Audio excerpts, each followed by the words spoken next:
हरे कृष्णा। आप सभी का हार्दिक स्वागत है मेरी श्रीमद् भगवत गीता के सीरीज में। आज की इस वीडियो में हम अगले श्लोकों का श्रवण करेंगे। उससे पहले आप जल्दी से चैनल को सब्सक्राइब कर दीजिए और वीडियो को लाइक कर दीजिए। अगले श्लोकों का श्रवण करने से पहले हम मंगलाचरण का उच्चारण करेंगे, जिससे हमें भगवान कृष्ण, वैष्णव और गुरु की कृपा मिलेगी। ओम अज्ञानतिमिरान्धस्य ज्ञानाञ्जनशलाकया चक्षुरुन्मिलितं येन तस्मै श्री गुरवे नमः। श्री चैतन्य मनोभीष्टं स्थापितं येन भूतले स्वयं रूपः कदा मह्यं ददाति सः पदान्तिकं। वन्देऽहं श्रीगुरु श्रीयुतपदकमलं श्रीगुरुन् वैष्णवांश्च श्रीरूपं सागरजातं सगं रघुनाथान्वितं तं सजीवं साद्वैतं सावधूतं पर्जन सहितं कृष्ण चैतन्य देवं श्री राधा कृष्ण पादान् सगं ललिता श्री विशाखान्वितांश्च नमामि विष्णुपादाय कृष्ण प्रेष्ठाय भूतले श्रीमते भक्ति वेदांत स्वामिनिति नामिने। नमस्ते सारस्वते देवे गौरवाणी प्रचारिणे निर्विशेष शून्यवादी पाश्चात्य देश तारिणे। हे कृष्ण करुणा सिंधु दीनबंधु जगतपते गोपेश गोपिका कांत श्री राधा कांत नमोस्तुते। तप्त कांचन गौरांगी श्री राधे वृंदावनेश्वरी वृषभानुसुते देवी प्रणमामि हरि प्रिये।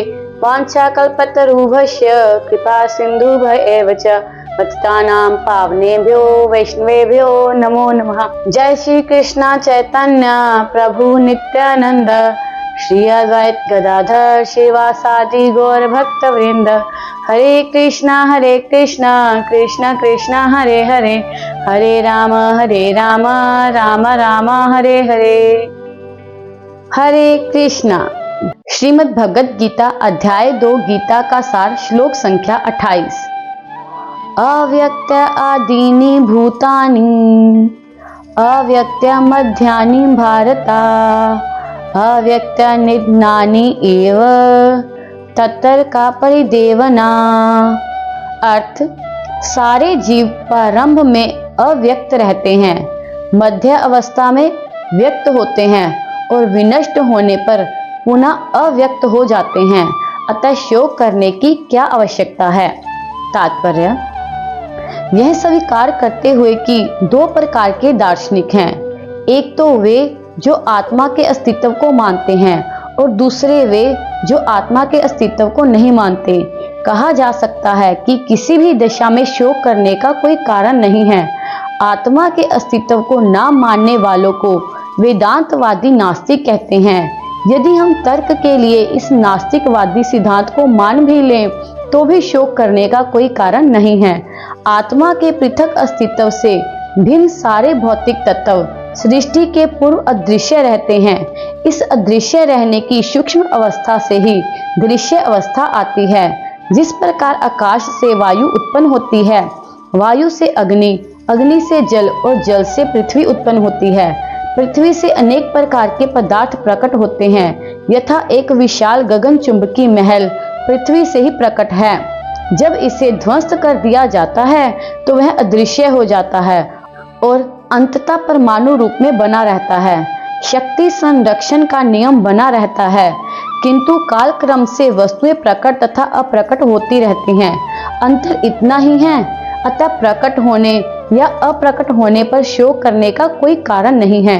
यहाँ तक कि अप्रकट अवस्था में भी वस्तुएं समाप्त नहीं होती। प्रारंभिक तथा अंतिम दोनों अवस्थाओं में ही सारे तत्व अप्रकट रहते हैं, केवल मध्य में वे प्रकट होते हैं और इस तरह इससे कोई वास्तविक अंतर नहीं पड़ता। यदि हम भगवत गीता के इस वैदिक निष्कर्ष को मानते हैं कि ये भौतिक शरीर काल क्रम में नाशवान है किंतु आत्मा शाश्वत है, तो हमें यह सदा स्मरण रखना होगा कि यह शरीर वस्त्र के समान है। अतः वस्त्र परिवर्तन होने पर शोक क्यों। शाश्वत आत्मा की तुलना में भौतिक शरीर का कोई यथार्थ अस्तित्व नहीं होता। यह स्वप्न के समान है। स्वप्न में हम आकाश में उड़ते या राजा की भांति रथ पर आरूढ़ हो सकते हैं, किंतु जागने पर देखते हैं कि ना तो हम आकाश में हैं ना रथ पर। वैदिक ज्ञान आत्म साक्षात्कार को भौतिक शरीर के अनस्तित्व के आधार पर प्रोत्साहन देता है। अतः चाहे हम आत्मा के अस्तित्व को माने या ना माने, शरीर नाश के लिए शोक करने का कोई कारण नहीं है। आज का श्रवण हम यहीं पर समाप्त करेंगे। यदि आपको ये श्रीमद् भगवद गीता सीरीज अच्छी लग रही हो तो इस वीडियो को ज्यादा से ज्यादा शेयर करें और कमेंट में हरे कृष्णा जरूर लिखिए। हरे कृष्णा।